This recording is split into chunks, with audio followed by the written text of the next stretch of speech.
বৃষ্টি, কি বৃষ্টি বাবা, কিছু বুঝতেই পারছি না। এই বৃষ্টিটা কিসের বৃষ্টি দেখো, এই মাত্রই পুরো সব শুকনো শুকনো ছিল আর বৃষ্টি শুরু হয়ে গেল। বৃষ্টির আওয়াজটা তোমরা একবার শোনো, শুনলেই বুঝতে পারবে যে কত জোরে জোরে বৃষ্টিটা হচ্ছে। তো দেখো তোমরা দেখলেই বুঝতে পারবে বৃষ্টিটা। আর এই মাত্রই আমি ঘুম থেকে উঠলাম গাইস, উঠেই দেখছি যে বৃষ্টি শুরু হয়ে গেছে। তাড়াতাড়ি করে জামা কাপড়গুলো তুলে আনলাম। আর দেখো জানলা থেকেও তোমাদেরকে বৃষ্টিটা দেখাই কেমন লাগছে। ভাদ্র মাস তো চলে গেছে, শ্রাবণ, এটা শ্রাবণ মাসেও দেখো সেই ভদ ভদ করে বৃষ্টি পড়ে যাচ্ছে। দেখো দেখো আমাদের ঘরের কি অবস্থা, জল, বৃষ্টি পড়লেই ঘরে জল পড়ে। দেখো বৃষ্টির জল ঘরে আসছে, তো জানলা বন্ধ করতে হচ্ছে।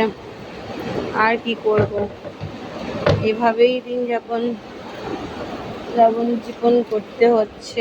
তোমরা তো বোঝোই ভাড়া ঘরের জীবন। দেখো আমার 3 পুত শুয়ে আছে, আর এটাকে দেখো কিভাবে শুয়ে আছে কেমন করে।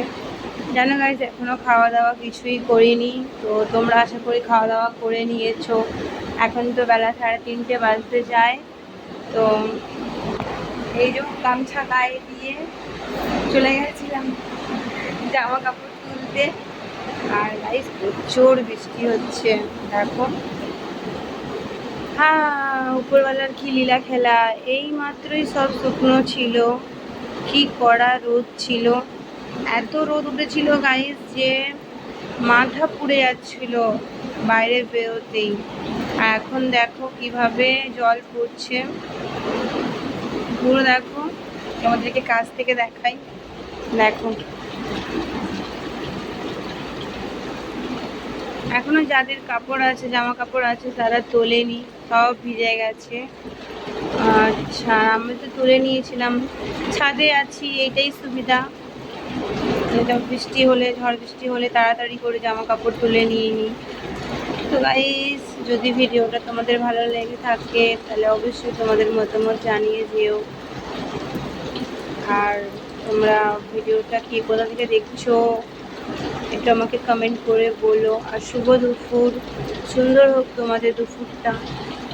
আকাশের রূপটা দেখো কীভাবে বৃষ্টিটা হচ্ছে। তো গাইস আমি এবার দুটো কিছু খাবো, আমার না খুব খিদে পেয়েছে। ভিডিওটা আমি এখানেই শেষ করছি, টাটা। সবাই ভালো থাকবে, সুস্থ থাকবে।